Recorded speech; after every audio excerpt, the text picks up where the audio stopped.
Okay, here's the offcut that we just, well, the bit we want to keep actually. Now I've already sanded this a little bit, but I just want to show you how I go about sanding this just to get it nice and smooth.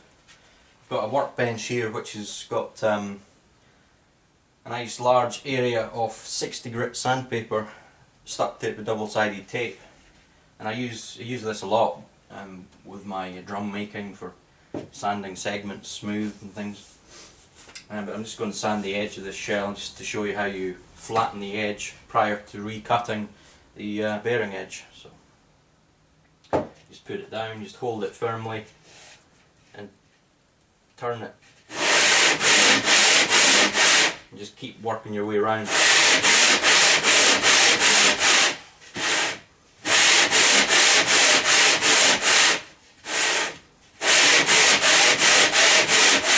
Try and use the whole area of sandpaper rather than just sanding at the same spot all the time.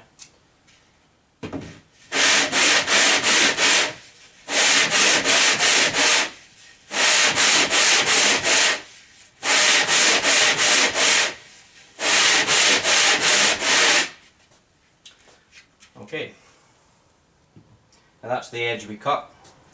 It's now very smooth. Not sure how well you can see that.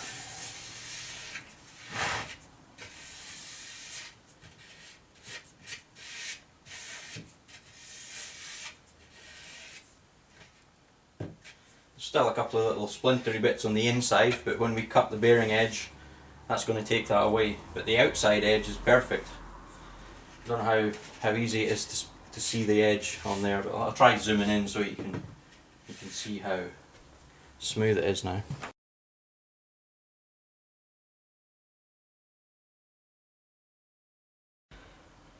So now I'm going to recut the bearing edge. Now I'll just move the shell and zoom out a bit so you can see what I'm doing. So I have a router table here. It has a 45-degree cutter on it. Now I've set that cutter so that it's just going to take a tiny little piece off, and I'm going to take a little bit off the outside corner first, then I'll do the inside, and then I'll increase the height of the cutter and start taking a bit more off the inside until the chamfer on the inside of the shell meets the one on the outside, and it goes to a point.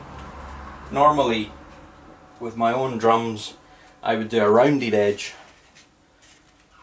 on the drum, but this drum has quite a sharp edge on it already on the existing edge, and it just has a slight chamfer on the outside corner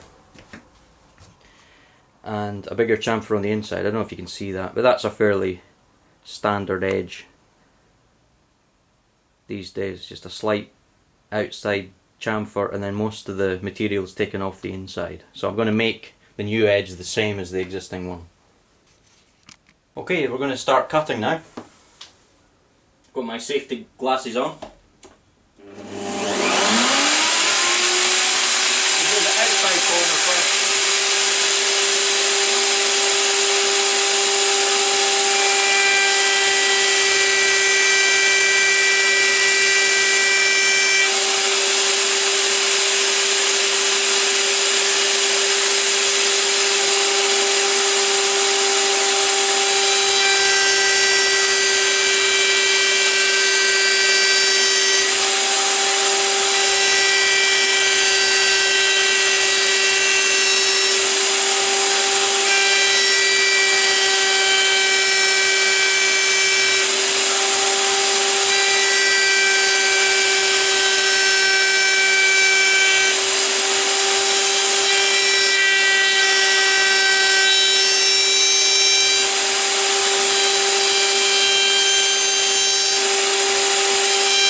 Okay, so we have a slight chamfer on the outside and on the inside now. Now I'm just going to take a little bit more off the inside so that the chamfer on the inside just starts to meet the other side at a bit of a point, and then I'll go over it and sand it by hand just to smooth it off.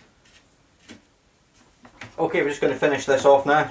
I should have had my dust mask on the last time, but I've put it on this time because the higher the cutter moves up, the more material it takes away. So this will actually make quite a lot of mess now. The cutter's 2mm higher up than it was before, and that should just be enough to finish off this edge and get it all neat and tidy.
Okay, that looks okay.